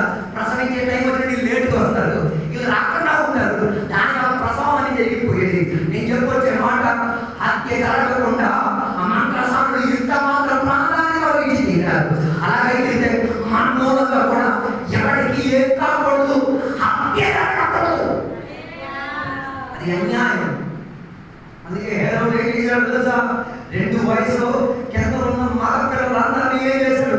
చంపనిచ్చి ఈ పరిగారు ఎక్కడిని చంపేసి ఇక్కడ కూర్చున్నావు, ఎక్కడిని చంపడానికి ప్రయత్నంతో ఇక్కడ కూర్చున్నావు. అది దుష్టత్వము. ఈ పరిగారు నాయకత్వం వదిలే ఆ రాజీనామా ఇచ్చి ఏదో నేను బతికించే వారిగా మారుతా, నేను ఇద్దరిని కాపాడే వారిగా మారి. అందుకే హేరోదు నాటికి ఆ రోజుగా బైబిల్ చెప్తున్నమాట. లోకస్వార్థక పుస్తకం 23వ అధ్యాయం 23-24 వచనాలు చదివినప్పుడు పొంతి పీలాతు గురించి చెప్పబడుతుంది. పొంతి పీలాతు కూడా దుష్టత్వం చెందిన వాడే. ఆయన ఏం చేశాడో తెలుసా? సత్యాన్ని కప్పిపెట్టి తీరడానికి ప్రయత్నం చేశాడు. దేన్ని? సత్యాన్ని ఏం చేయడానికి ప్రయత్నం చేసింది? కప్పి పెట్టడానికి ప్రయత్నం చేసింది. ఏంటి సత్యాన్ని కప్పి పెట్టడం? ఆయనకి తెలుసు యేసయ్య రాజు అన్న విషయం. కానీ యేసు రాజు అన్న విషయం ఏం చేయడానికి తప్పలే, తన నోటితో ఒప్పుకు తీరడానికి మనసు తీరాలి. ఇండైరెక్ట్ గా ఏం చేశాడు తెలుసా? ఒక రాతకం రాయించి వేరే ఓడితో చదివించాడు. అర్థం కాలేదు. చాలా మంది సొంతంగా యేసయ్య నామం, సొంతంగా యేసయ్య ఏం చేయదు, పత్రిక రాసి వేరేవాడికి ఇచ్చేస్తాడు. నువ్వు నమ్మరా బాబు. అలా అయితే నువ్వు పొంతి పీలాతే. పీలాతుకి అర్థమైంది, ఎలాగ అర్థమైంది? పీలాతు భార్య పీలాతుకు ఒక పత్రిక రాసి పంపించింది. ఏంటో తెలుసా? ఆ వచ్చిన యేసయ్య సామాన్యుడు కాదు, ఆయన నీతిమంతుడు, ఆయన జోలికి వెళ్ళదు. చాలా చెప్పినప్పుడు ఈయనేం చేయలేదు. ఎందుకు వెళ్ళలేదు? కూర్చిపోతాను, సింహాసనం పోతుంది అనుకున్నాడు. అదో యేసయ్య రాజు అని తెలిసాడు, అది సత్యమని తెలియదు. కానీ ఏం చేయలేదు, యేసయ్యను రాజుగా అంగీకరించలేదు. ఈ పరిగారాన్ని ఎన్నికలు చూస్తున్నమాట. యేసయ్య రాజుగా నీ దేశానికి తెలుసా, నీ కుటుంబ సభ్యులకు తెలుసా, నీ ఇంటి వారికి తెలుసా, నీ ఇరుగు పొరుగు వారికి తెలుసా, నీ ఏదస్తులకు తెలుసా? ఈ మా ఇంట్లో యేసయ్య రాజు. ఇక్కడ యేసయ్య పరిపాలన జరిగిందే. యేసయ్య కాని పరిపాలన మీ ఇంట్లో ఏం లేదు. యేసయ్యకు నచ్చని బోధన ఎక్కడ జరగదు. యేసయ్య రాజ్యానికి వివరంగా తీసుకోకూడదు ఇక్కడ.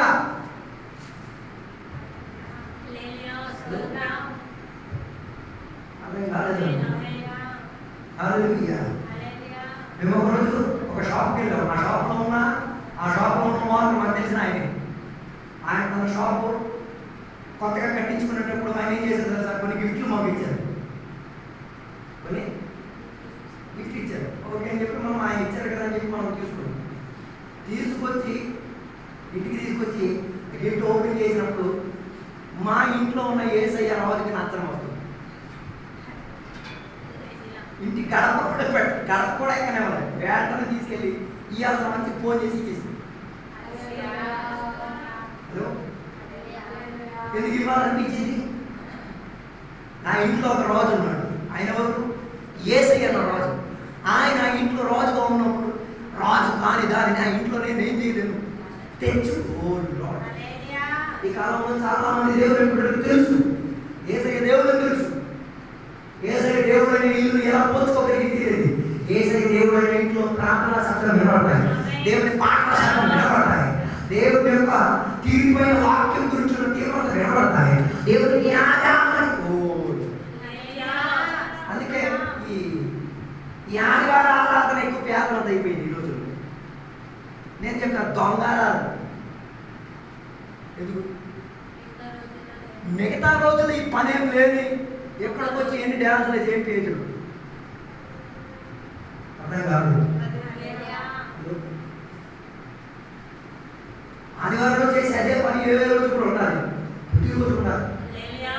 నేను ఒక ఇంటికి వెళ్ళినప్పుడు ఆ ఇంటికలో ఆ రోజు లేదట, పక్కింటికి వెళ్ళండి ఏదో ఎవరు పేస్తారు కదా, ఓ నైమో పొద్దున చంపేస్తాడు, మధ్యాహ్నం చంపేస్తాడు, రాత్రి చంపేస్తాడు, మా ప్యానాలు అంటారు. ఎవరు చెప్తున్నారు? పక్కింటమ్మ పక్కింటి వాళ్ళ గురించి చెప్తుంది. ఏమమ్మలాగా లేదండి, పొద్దున్న లెగుతాడు 4ంటికి పాట పాడేస్తాడు, టికెట్ పాడేస్తాడు, పాట చేస్తాడు, అల్లు అనేస్తాడు, మా నెత్తలు సెలబెట్టేస్తాడు. మధ్యాహ్నం మేము భోజనం చేస్తుంటాం, మళ్ళీ ఇటు తీస్తాడు, బయట కూర్చోబెడతాడు, అందరికి శాతం చేస్తాడు. రాత్రి మేము టీవీలు కట్టుకుంటుంటాం, అప్పటికి ఆకేస్తాం. అది నేను నాకు బాధ కలిగింది. నేను ఆ ఇంటికి వచ్చినప్పుడు ఆ ఇంటికి వెళ్తూ మాట్లాడు, అయ్యా నేను 3 పూట ప్రార్థన చేస్తాను, బాగా నచ్చింది. అది విరక్తి తెలియదు. లేదయ్యా మీలో మీరు మాట్లాడండి, పాట పాడి మెల్లి చేసుకొచ్చి రాని మీటింగ్ చేస్తారు చేయాలా? లేదయ్యా దేవునికి సేవించేటప్పుడు పూర్ణ బలంతో పూర్ణ శక్తితో, దానికి మళ్ళీ వాక్యం ఉంది, పూర్ణ బలంతో పూర్ణ శక్తి. నేను అన్నాను మొత్తం కిటికీలన్నీ మూసి వేసి పూర్ణ బలం పూర్ణ శక్తి ఉపయోగించుకోండి. కిటికీలు తెరిచి కాదు, దానికి మళ్ళీ వాక్యం దాని ఏదో కిటికీ తీసి ప్రార్థన చేశాడు. మీరు నేను ఆయన ఎందుకు చేశాడు? ఆయన ఎందుకు చేశాడు? ఆడగానే చేయడానికి అనుమతి లేదు, అందుకని చేశాడు. అయితే మీకు అనుమతి ఉంది కదా, ఒక పని చేయండి, నేను ఒక ఊరికి నేను వీసా తీసిస్తాను, వెళ్ళండి. ఆ ఊరికి ఏ ఊరికి నేను ఆఫ్ఘనిస్తాన్కి వెళ్ళండి. మీరు కిటికీ పూర్ణ బలం పూర్ణ శక్తితో వెళ్ళి ఏం చేయండి, ప్రార్థన చేయండి. మీ ఇంట్లో ఉన్న ఏడుగురు స్తంభాలు అక్కడ కనబడతాయి కదా, ఏమైపోతారు? ఆ రోజే ప్రార్థన చేస్తారు, మరుసటి రోజు తెలుసా అంత స్తంభాలు అక్కడ ఉంటాయి. ప్రార్థన చెయ్యండి, చెయ్యదు. నేను పక్కంలో ఏం కాకూడదు, చిరాకు విరక్తి తెప్పించుకోకూడదు. మీ ఇంట్లో మీరు పాట వేయండి, పక్కింటి వాళ్ళకి అది ఏం కాకూడదు, చిరాకు ఏం కాకూడదు, వికటత వాళ్ళకి అనిపించుకోకూడదు. బదులుగా వాళ్ళు కూడా దేవునికి వాళ్ళకి తెలియాలి, ఈ ఫలానా ఇచ్చారు, 4 అయ్యింది, ఇది లెగించాడు, ప్రార్థన చేస్తున్నాడు. 12 అయ్యింది, ఇది లెగుతున్నాడు, ప్రార్థన చేస్తున్నాడు. 6 అయ్యింది, లెగుతున్నాడు, ప్రార్థన. అది అర్థం అవ్వాలి తప్ప ఆయనకి అదేం అనిపించుకోకూడదు, విరక్తి అనిపించుకోకూడదు. అందుకే నేను చెప్పొచ్చే మాట, ఏదో పిలాతు చేస్తాడో తెలుసా, అది ఏసైనా ఏం చేయాలి దేవుడు, దాన్ని ఏం చేయలేదు, బాగా జరిగింది. ఏసై భారతకి పిలాతుకి అవకాశం దొరికింది, ఏమని? ఏసైన రాజుగా అంగీకరించడానికి. ఏసైన ముందుగా నేరుగా నిలబడిన ఆయన ఏం చేయలేదు, ఏసైన రాజుగా అంగీకరించలేదు. బదులుగా ఏం చేశాడో తెలుసా, కొరడా చేత కొట్టించేసి ఎక్కడికి ఎక్కించి తీరాడు, సిలువ ఎక్కించి తీరాడు. అదో ఏసైన రాజు కాకపోతే ఏసైకు నువ్వేం చేస్తున్నావు, కొరడా కొట్టిస్తున్నావు. ఏసైని ఏం చేయిస్తున్నావు, గొడ్డను కూడా నీకేసి వీధంతా తిప్పి ఎక్కడికి ఎక్కిస్తున్నావు, సిలువ ఎక్కించి తీరుతున్నావు.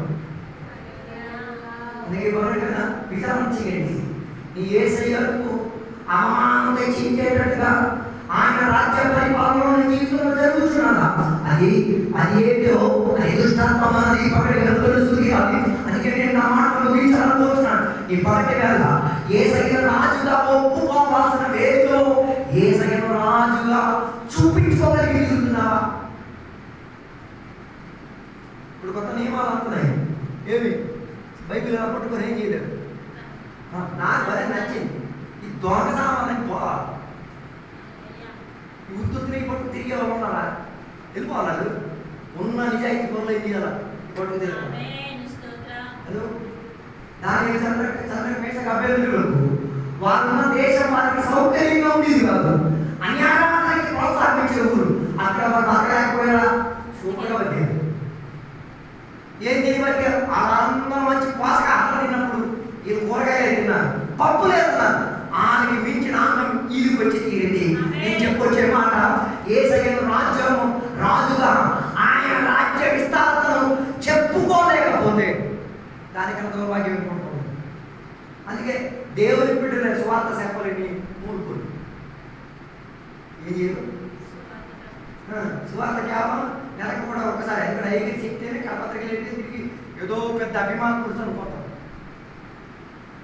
అది సువార్త ఏమని చెప్పాలి? కడపత్రికలు ఇస్తే సువార్త చెప్పేట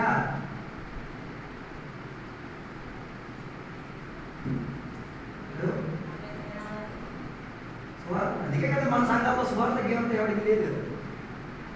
ప్రతి నిమిషం మనం ఏం చేయడానికి ఉన్న అవకాశం, సువార్త చెప్పడానికి ఉన్న అవకాశం. ప్రతి మనిషిని కలిసేటప్పుడు మనం ఏం చేయాలి? సువార్త చెప్పాలి. ఎలా చెప్పాలి? పత్రికలు ఇచ్చి చెప్పాలి, వాక్యం చెప్పి చెప్పాలి, బైబిల్ చదివి చెప్పాలి, జవాబిచ్చి చెప్పాలి. ఎలా పడితే అలాగ ఏం చేయాలి? అలా చేయడం వల్ల ఏమవుతుంది? యేసయ్య రాజ్యం విస్తరిస్తున్నది. అర్థం కాలేదు. యేసయ్య రాజుగా వస్తే ఎవరి పరిపాలన దొరికింది? యేసయ్య పరిపాలన. దానికి ఒక మంచి ఉదాహరణ. నువ్వు అలా వెళ్తున్నప్పుడు అక్కడ యేసయ్యని కనిపించారు. రారా నాయన రా, నేను కడిగి శుభ్రపరిచి నేను మంచి బట్టలు ధరిపించేసి నెట్టెత్తానని నిన్ను అక్కడికి పిలిపించేసరికి నువ్వు అక్కడికి వెళ్ళి కడగబడ్డావు, తుడిచిపడ్డావు, మంచి బట్టలు ధరించుకొని తిరిగి వచ్చినప్పుడు మీ పేట కనిపించాడు. మీ పేటకు నువ్వే చెప్తావు, ఎక్కడరా ఈ కొత్త పాటలో, ఎక్కడరా మంచి క్రాప్ సూపర్ ఉన్నావు, ఏమైందిరా అంటే ఏం చెప్తావు? అక్కడ యేసయ్య వెళ్ళరా, ఆయన నేను కలుగుతాడు, బట్టలు రంగడిగాడు కానీ ఇదే సువార్త. ఈ సువార్త చెప్పలేని దొంగలను, ఈ సువార్త చెప్పలేని దొంగలను. వీడు కనకబడ్డాడు, వీడు బట్టలు ధరించాడు, ఈ నోరు మొత్తం తిరిగే దొంగలు. మరి మీరా కాదా నాకు తెలియదు. నువ్వు కనకబడ్డావు, నీకు స్వతంత్ర జరిగింది, నీ కుటుంబం బాగుపడింది, నీ మీద అబ్రహాం దేవుడు వచ్చింది. అది ఇంకొకరికి దొరకలేకపోతే దేవుని రాజ్యానికి అభ్యంతరం నువ్వే. ఎందుకు నువ్వు చెప్పట్లేదు? శిష్యులకు వచ్చిన అదే ఆత్మ మీలో వ్యాపరిచి. ఏ ఆత్మ? పిరికి ఆత్మ. అందుకే ప్రకటన గ్రంథం చెప్పేది పిరికి వాళ్ళు ఏ రాజ్యం? దేవుని రాజ్యం ఏం చేయలేదు. దేవుడు మనకి ఇచ్చింది పిరికి ఆత్మ కాదు. దేవుడు మనకి ఇచ్చింది ఏ ఆత్మ? స్వతంత్రించే ఆత్మ, విడుదలనిచ్చే ఆత్మ. యేసయ్య రాజ్యం మనల్ని స్వతంత్రపరిచేది. యేసయ్య రాజ్యం మనల్ని విడిపించి తీరేది. అదో ఈ పగల పిరికి ఈ రంగంలో అభిషేకులు ఎక్కడ గోడ దూకే సాధన చేస్తారు. వీరి గవి కాడకెళ్తే ఈ కాలంలో అదో ఎక్కడ గొప్ప పాటలు యేసు దేవుడు ఆ వీధి కాడకెళ్తే నోరు రాదు. అదో నేను చూశాను, తోటకాడ కూర్చొని ప్రార్థన చేయండి అమ్మ అంటే ఈ ప్రార్థనలో ఇటు సభ్యులు అన్ని తగ్గిపోయింది. 4 గోడల కింద ఏదేం చేస్తారు? 4 గోడల కింద దేవునికి సేవించేది కాదు. ఎక్కడ అవకాశం దొరికితే అక్కడ. చేరసాల్లో ఎవరికి దొరికింది? పౌరు చేరాలకు అవకాశం దొరికింది. చేతులు కాలి కట్టేశారు, అన్ని జైలు మొత్తం మూసేశారు, నోరు మాత్రం బంధించలేకపోయారు. మనసులో ఉన్న ఆ ఆనందాన్ని ఎవరు పట్టించలేకపోయారు. వారు ఏం చేశారు తెలుసా? సంఖ్యలను పట్టించుకోలేదు, చేరసాల్లో ఉన్నారని పట్టించుకోలేదు. దేవుని రాజ్యంలో పొంది దాని గురించి నా మాటలు పాటలు